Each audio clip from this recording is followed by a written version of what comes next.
Hey people, Cheryl Hutchings, suit up, show up, rise up. I am in my backyard on the deck after doing some gardening in the front yard, dirty nails to prove it. Still barefoot, you see my feet. Did some earthing, which is good for the soul, good for healing. And now I'm getting ready to read a copy of, getting closer to being the final copy of my book. We have perhaps found a publisher out of Wisconsin. And so after I do some revising, the next step will be getting some of the copy to the publisher to do some mock-up illustrations and take it from there. So I am super excited. It's living and breathing, as Michelle, my writing coach, says. And I'm sitting on my teaching chair, and you can see the ribbons on my chair and some of these signatures. On the last day of school, I give the kids a Sharpie and they get to sign my chair. The ribbons are, when they give me a gift, if there's a ribbon on it, I tie it on my chair and I just make the ribbon, or excuse me, the chair really about the kids.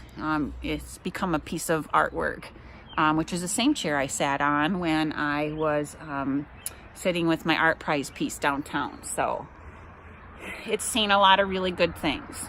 And so I would like to share this with you today. If you have comments, suggestions, insight, critical analysis, whatever it is, I would love to hear from you in the comments, so this book can be the best possible book ever.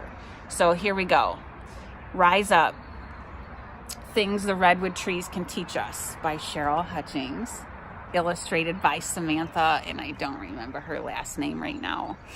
It was a warm and gentle August afternoon. She reached for her grown-up's hand, and into the forest they went. The redwood forest was magical and majestic and ancient and life-giving.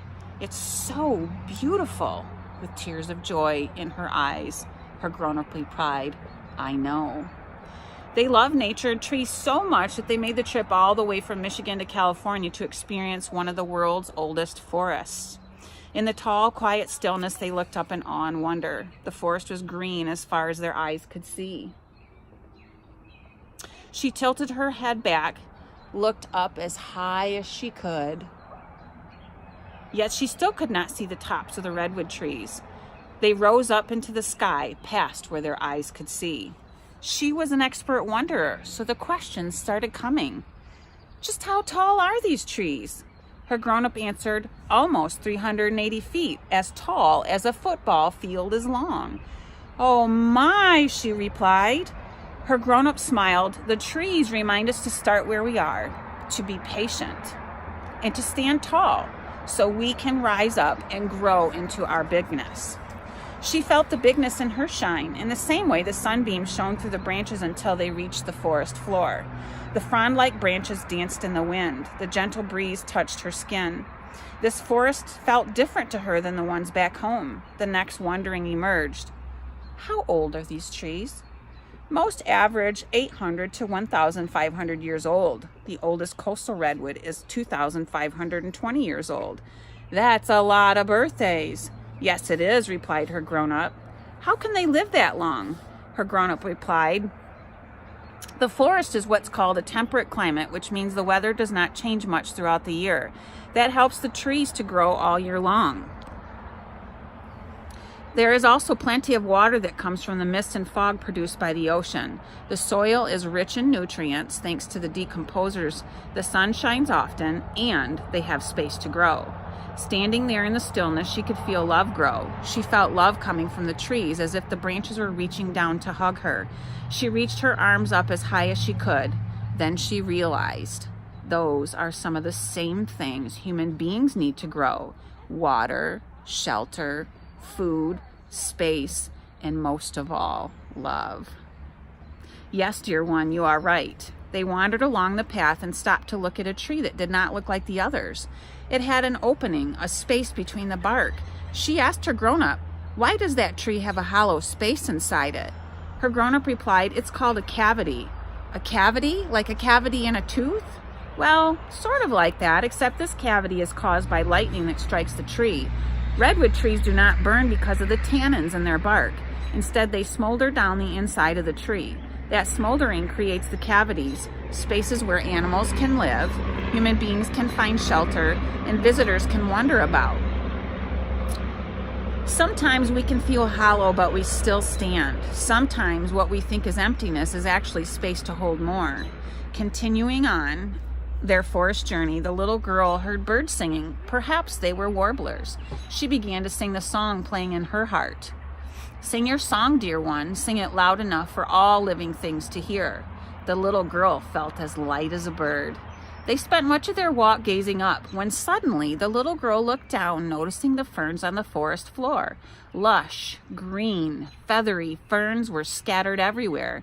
She thought for a moment about why so many good things are green. Her grown-up explained, the ferns are green from chlorophyll, the oxygen producer. Take a deep breath in. Fill your lungs, then let all that air out. Those plants help make that possible. Thank you, plant, she said. All of the forest gives life to the earth with the oxygen it makes. So this forest helps the whole world breathe? Yes, isn't that wonderful? They stood there so very still in that majestic forest, looking up, breathing together. It was so still and so quiet. She whispered thank you to the trees. And then they stood there for a while longer, just breathing in and out, looking at the spaces in between all the living things. She bent down to touch the cool softness of the ferns. She looked closer to discover tree roots. Unlike most taproots that grow deep into the earth, redwood roots are close to the surface of the soil, spreading far to create interconnectedness. They thought more about roots. Without roots, we cannot grow. Without roots, we cannot absorb nutrients. Without roots, we cannot remain grounded when the storms roll in. Roots help us rise. Yes, dear one, they do. That moment began a conversation about things that rise. Trees, the sun, the moon, plants, human beings. These are some things that rise up to become all they are meant to be.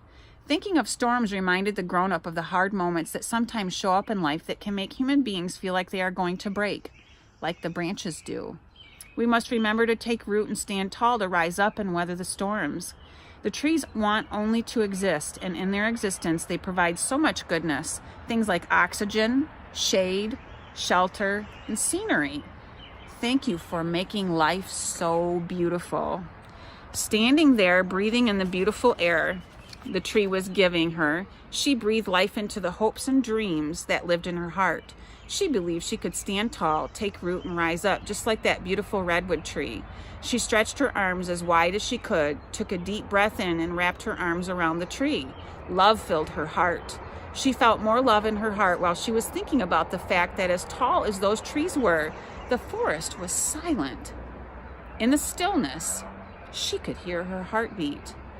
Her grown-up said, there is power in the stillness. As they stood quietly looking up at that majestic forest, the most important things cannot be seen, they are felt with the heart. The rays of light shining down through the trees stopped when they met the ground. The sun began to set on the day. The colors warmed the trees. Soon it will be dark. Let's head back to our campsite. Walking through the forest, they began sharing stories from their hearts. Stories of memories and moments, stories about people and places, stories about the things that are a part of who they are today and who they might become tomorrow. Heartprints. The hike through the forest that day left heartprints that would perhaps stay with them for a very, very long time. Heartprints are experiences and words and people and places that make us feel a certain way, that, like treasures, are things we want to hold close, keep, and remember. As they neared the end of the hiking path, they stopped one last time to be with the stillness. The expert wanderer thought of the things she learned walking through the forest. She thought about the lessons trees can teach us about becoming all we are meant to be. Truths like, start where you are, look up, reach up as high as your arms can reach, let the light shine in, let your song be sung, rise up even when things are hard, notice what is below, stand tall, take root, love endlessly. With a smile on her face and in her heart, the little girl felt the power in her voice grow as she stood among the ancient redwood trees. Just like each tree has a story to tell, so do people. In those stories, we can find lessons about life that teach and reach the hearts of others. A gentle breeze moved through the forest. The branches swayed in the wind too. The ferns moved. She looked up into the sky, closed her eyes, and imagined the love in her heart being sent to all those she loves. She imagined that being enough. She thought about the things that trees are: life force, shelter, and beauty. She then thought about all of the things she was, is, and could rise up to be, just like the redwood tree. Then they closed their eyes and drifted off to sleep under the stars and those ancient redwood trees. The end. And there it is. It's been, I think we went in August of 2015, if I remember correctly.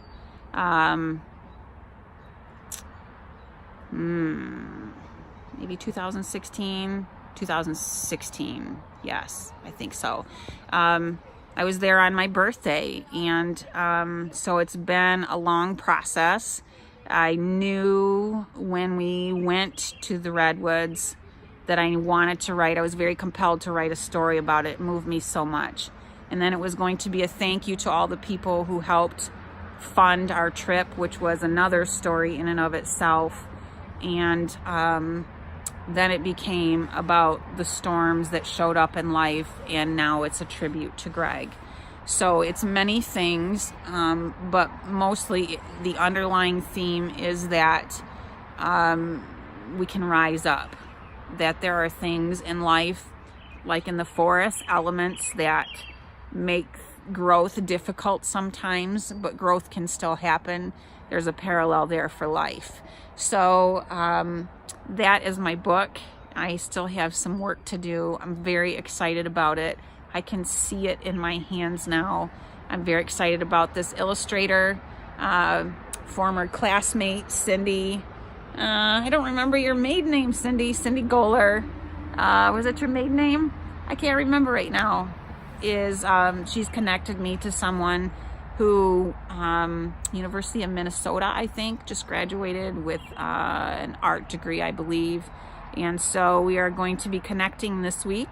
I'm super excited about that. And remember, if you have comments, suggestions, anything along those lines, I would love for you to share it in the comments. And when the book comes out, I will be sure to let you know about book signing dates. And hopefully there will be speaker engagements. I'm dreaming of being on the Ellen Show and telling the story behind the story. There may possibly be a series, an Expert Wanderer series, which really taps into my love for nature and sometimes the truths and the answers that can be found, and sometimes the questions that arise by being in nature. So there it is. I'm so proud to share it with you. Thank you for taking time to listen. As always, you know I love you, and make the most of your day. My post from today: whatever you're doing, do it with the enthusiasm of a 4-year-old wearing a Batman t-shirt. So every day use your superpowers, especially for my teacher friends. It's the end of the year, that final stretch, and it's a tough one. I know, I remember. So I wish you superpowers in your day. Peace out. Love you. Till next time.